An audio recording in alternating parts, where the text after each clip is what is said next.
रसना बासना श्रवण रमण ए तो पशुतुल्य कर्म मनीष जीवन पाइछु जदि तू करि जा किछि पुण्य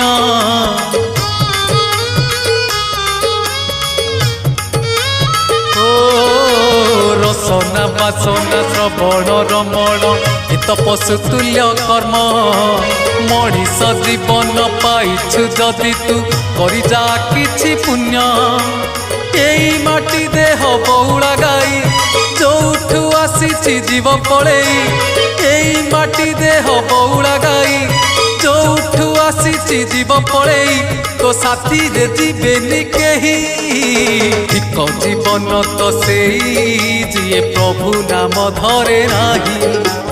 धिक जीवन तो सेई जिए प्रभु नाम धरे नाही।